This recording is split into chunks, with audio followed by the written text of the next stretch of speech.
Hey, it's Alan, and I just wanted to let you know that you can now listen to the ongoing history of new music early and ad-free on Amazon Music, included with Prime. The cool thing about music is that it's a renewable resource.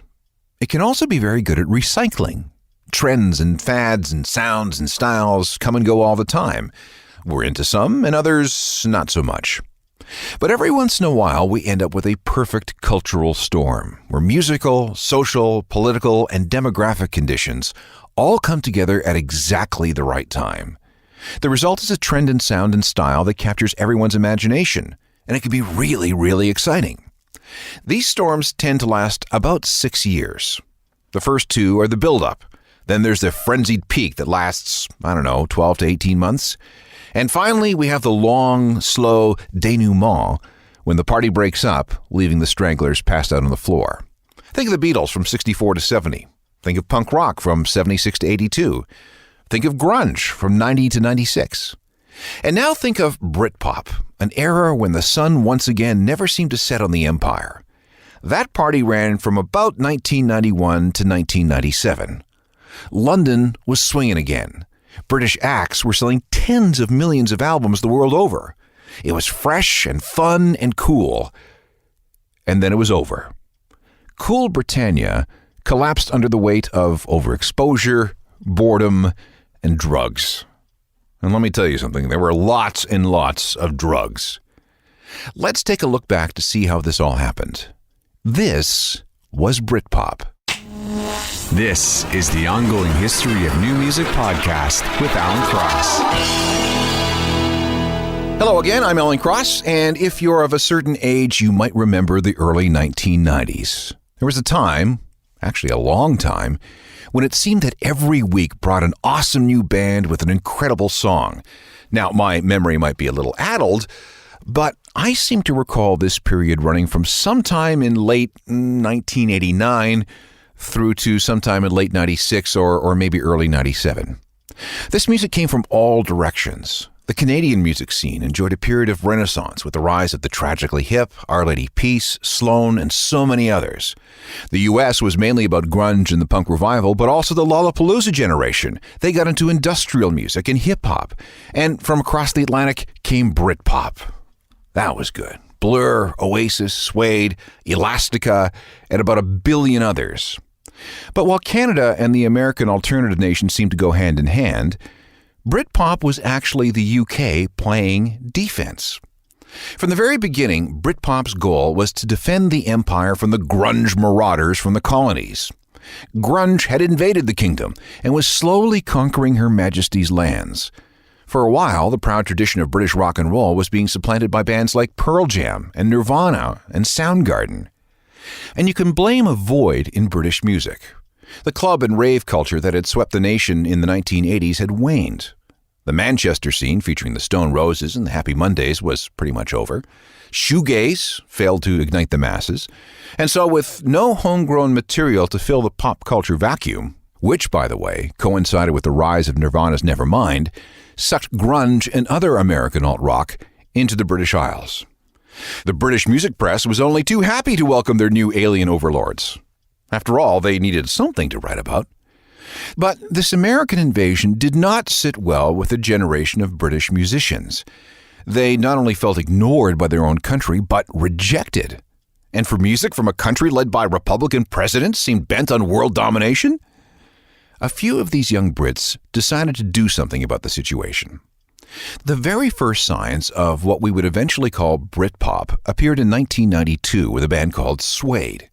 While most of the UK was mad for grunge, Suede would have none of that rot. Instead, Suede celebrated the great eccentric English rock of the 70s and 80s. Bowie, Roxy Music, T-Rex, The Smiths, Morrissey, British Psych, Jagger Swagger, glam guitars. And singer Brett Anderson played up the part of the dandy English fop, proudly singing in a London accent. This was not grunge.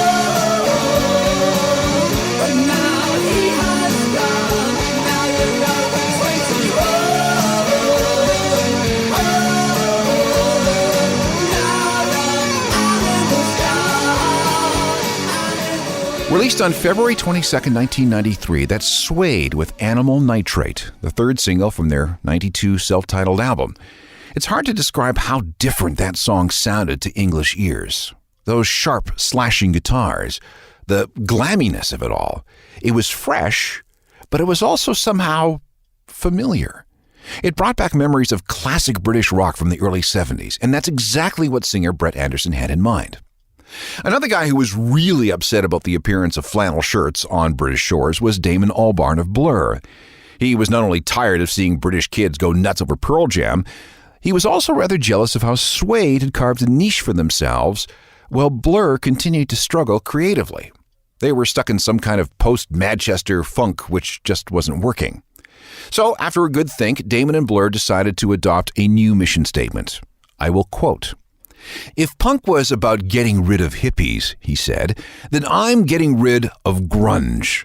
People should smarten up, be a little more energetic. They're walking around like hippies again. They're stooped, they've got greasy hair. There's no difference. Whether they like it or not, they're listening to Black Sabbath again. It irritates me." This made for some very good press in the British music papers, and something seemed to build in the winter of 93-94. It was small at first. Like-minded people began to gather in places like the Good Mixer, which was a pub in Camden.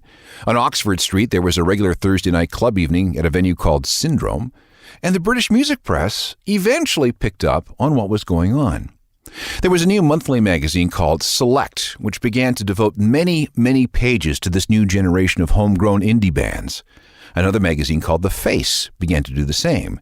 And the weekly papers, The NME and Melody Maker, sunk their teeth into what appeared to be a new and very viable local music scene.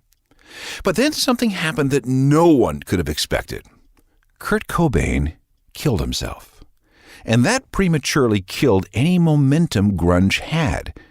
In a weird way, this opened the door for everything that happened in British rock for the next several years because it created another vacuum. With American-bred rock now suddenly on the decline, British bands had a chance to gain a toehold in Britain. And who was waiting to be sucked in? Blur. They were in the right place at the right time with the right album. Just 17 days after Kurt died, Blur released a career-altering and game-changing, not to mention a very, very British album, called Park Life.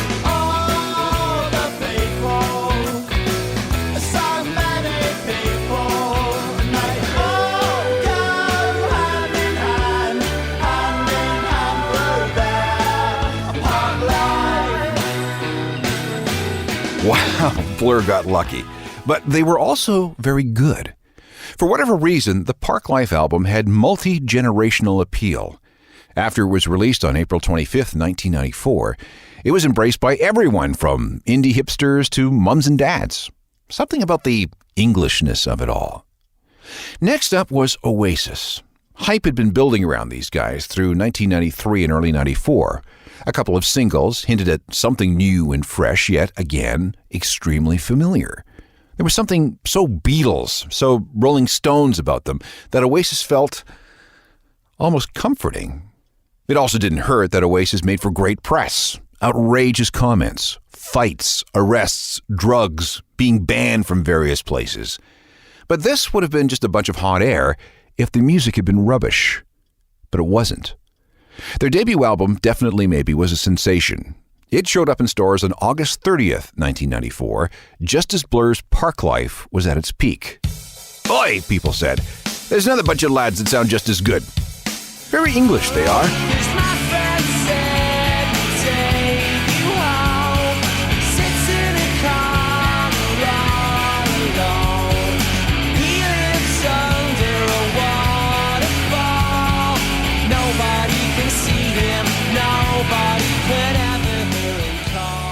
Oasis and Supersonic, which was released as a single 2 weeks before Blur's entire Park Life album came out. Perfect timing, as it turns out. That song was recorded in just one day, and in case you're wondering, the Elsa mentioned in the song was the giant Rottweiler who hung around the studio. The Alka-Seltzer reference is to her bad gas. Very flatulent dog, apparently. As we got to the end of 1994, 3 bands dominated the British music scene. There was Oasis, there was Blur, and there was Suede. That was fine, but things were about to explode. We should probably talk about where the word Britpop came from. In retrospect, it makes sense. British pop, right? Nice umbrella term. The first appearance of the word seems to have been in The Face, one of those new British magazines I mentioned earlier. There was an interview with Blur in the May 1994 issue riffing on the band's view of how the time had come for a renewed emphasis on British pop. The magazine then abbreviated that to Britpop. A few months after that, the Guardian newspaper used the word to describe this new renaissance in British music. But the real tipping point seemed to come in an issue of The NME in January 1995. And after that, everybody began to use Britpop to describe what was going on. In addition to heavy coverage of Blur and Oasis and Suede, the British music media felt duty-bound to uncover and anoint more candidates for homegrown superstardom. A favorite target of coverage became Elastica, featuring Justin Frischmann out front. Not only was she a former member of Suede, perfect, but she was also Damon Albarn's girlfriend. How awesome was that? Britpop had an official first couple. And it didn't hurt that Elastica's debut album was also fresh, very fun, and very good, and also familiar sounding.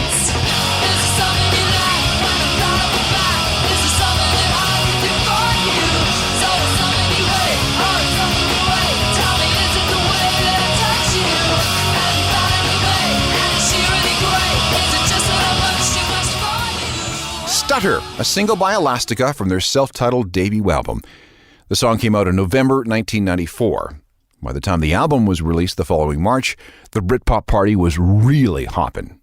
I've made a list of some of the people at the party. We had Shed 7, Echo Belly, Dodgy, Gene, Supergrass.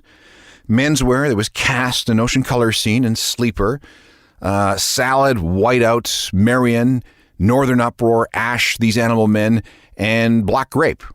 Coverage of the music was non-stop in print, on the radio, and on TV. Paparazzi were everywhere. Gossip was everywhere.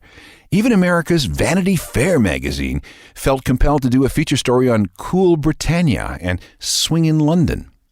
The party reached its peak in the summer of 1995, and the best part was this war between Blur and Oasis.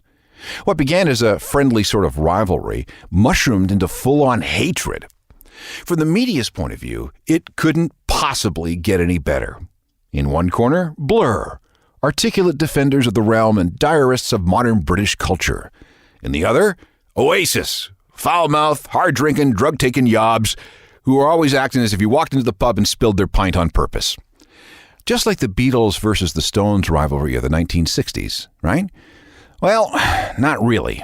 That was a gentleman's game. The Beatles and the Stones were actually mates. Blur versus Oasis was an actual war, and it all came to a head in August of 1995. Blur announced that they would release their much-anticipated follow-up to Parklife on September 11th, 1995. Standard protocol dictated that the first single from the album would come 3 weeks earlier. It was called Country House.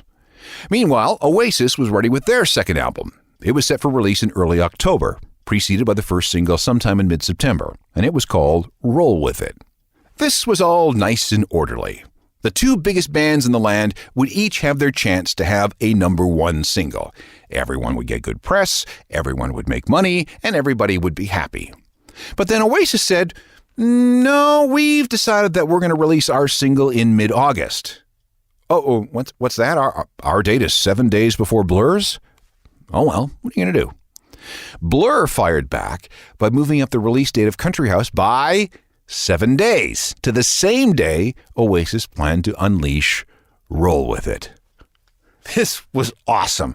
The two hottest, biggest, most hyped bands since the Beatles and the Stones were going head-to-head for chart supremacy in the same week. So there could only be one winner. And the best part about it?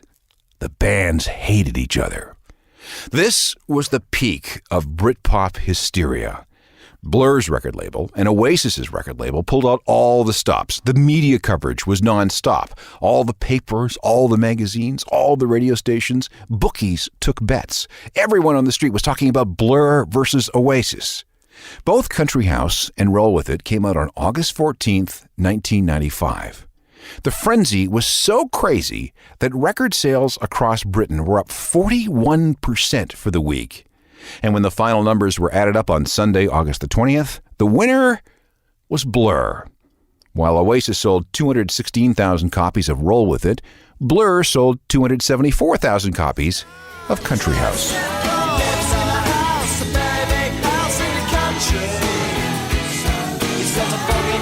So he needs a lot of rest in the country. He doesn't drink, smoke, laugh, takes herbal baths in the country. Says she comes to no harm. Blur, the winners of the epic Britpop showdown of August 1995. But when it came to the overall war, Oasis was the clear winner. Blur's Country House entered the charts at number 1 and was certified triple platinum in the UK within a year. It's very nice, very proud achievement. The Oasis album was What's the Story Morning Glory. It came out on schedule on October 2nd, 1995, and on that day it sold at a rate of 1 every 2 minutes. Within a week, it had sold 350,000 copies, making it the fastest-selling British album ever to that point. And while The Great Escape ended up at about number 150 on the American charts, Morning Glory tootled along, selling 200,000 copies a week. I said maybe you're gonna be the one that saves me. And after all, Oasis, who for a time were the biggest band on planet Earth, thanks to their What's the Story Morning Glory album. And on the whole, Britpop itself could not possibly get any bigger. So you know what that means, right? There was only one direction left to go. Down. This is a look back at the Britpop era, the music, the personalities, and the wars. We're now coming up towards the end of 1995. Blur and Oasis are huge. Suede has crept back into the scene. Elastica is doing just fine, thank you. And there's one other band we need to mention. Pulp. This was a bit of a weird one. Jarvis Cocker founded Pulp in 1978. They'd languished in obscurity for a decade and a half. They were barely a footnote to British music history. Okay, they weren't even a footnote, until they released an album in 1994, which was their fourth, called His and Hers. It's not bad. Actually, a pretty good record. Let's call it a breakthrough. But then came the next record. It was called Different Class and came out about a month after Oasis and Morning Glory. The notion of class has always permeated British society, and when people heard the first single from the album, it reached them in all the right ways. The song was based on an experience Jarvis Cocker had had with a fellow student at St. Martin's College of Art and Design. Her name, apparently, was Sophia Foca. That's the legend. She was from a well-off family who seemed to be interested in slumming with her schoolmates. Jarvis took her attitude, embellished it a bit for artistic sake, and, well, it was a hit.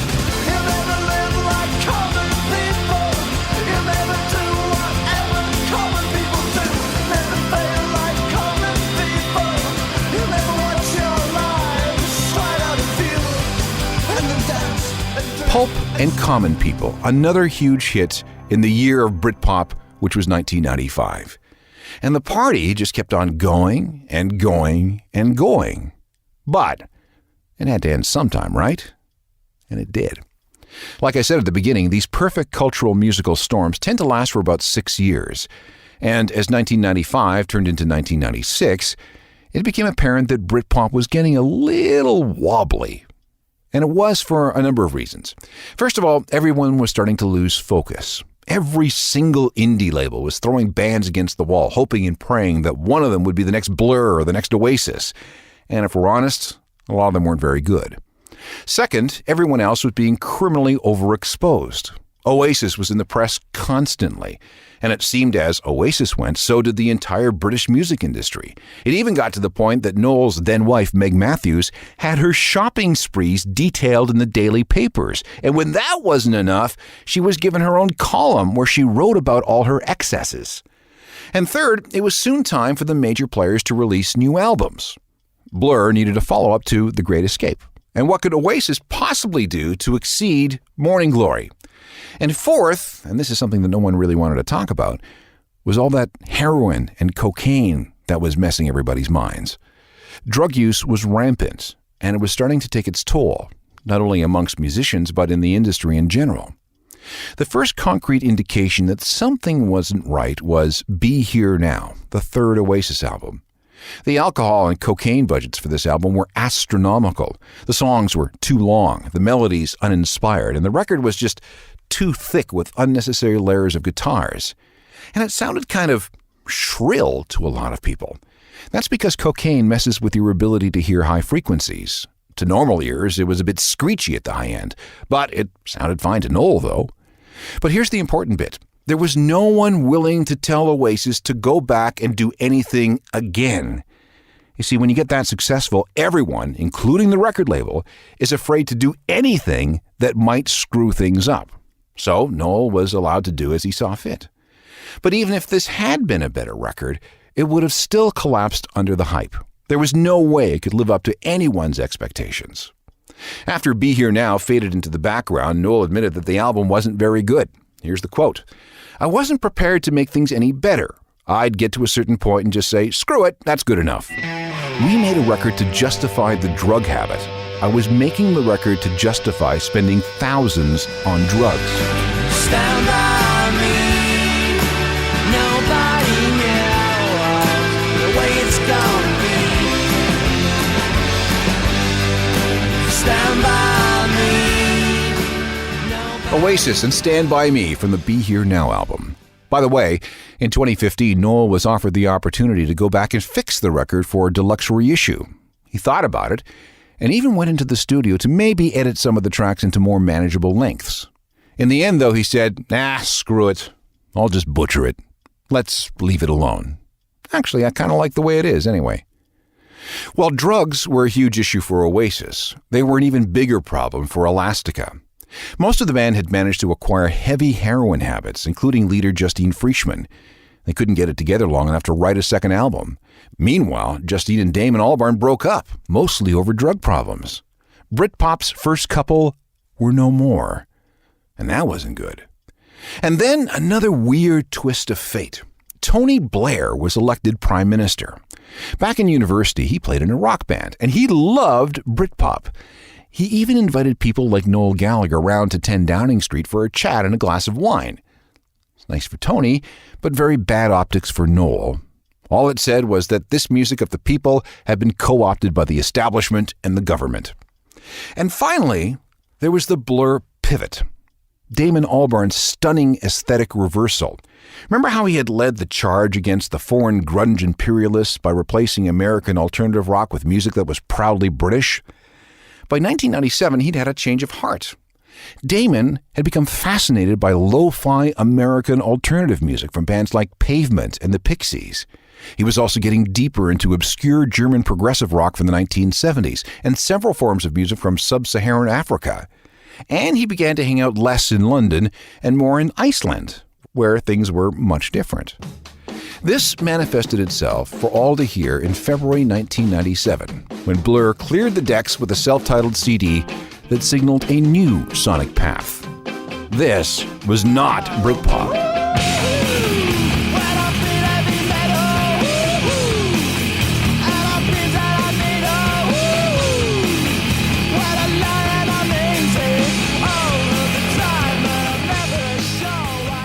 Blur and their massive international hit Song 2 from 1997. By the time the year was over, almost everyone was distancing themselves from anything to do with Britpop. The party was officially over. The hangover was bad. The drugs had taken their toll, and the public and the media were bored. It was all Spice Girls and girl power and wannabe. But everything was right on schedule. About 6 years had gone by, and the wave was over. Oasis stuck together, but were in their own little bubble that allowed them to continue for another decade. Blur broke up for a while before reforming for some big money. Elastica evaporated, and Pulp went on an indefinite hiatus. And what replaced Britpop? Well, a crop of new bands. There was Radiohead, for example. Although they coexisted with Britpop for a couple of years, they were somehow outside that scene. And when they released OK Computer in 1997, they showed that they were on a different planet altogether. Then there was Coldplay. They came along too late for Britpop, lucky for them, but had a sound that had some wide appeal. They exploded into another massive British export. But there was no question that Britpop was officially done, consigned to the history books, just like grunge and technopop. Its influence would live on, but all things must pass, you know? Damn, it was good while it lasted. If you're looking to connect with me about anything regarding this show, do it through my website, which is ajournalofmusicalthings.com. Email me, sign up for the daily newsletter, and get into all kinds of music-related stuff. And of course, you can always follow me on Twitter, you can stalk me on Facebook, observe me on Instagram, and I'm on Google Plus for the 6 of you that are too. I haven't forsaken you. Technical productions by Rob Johnston. I'm Alan Cross.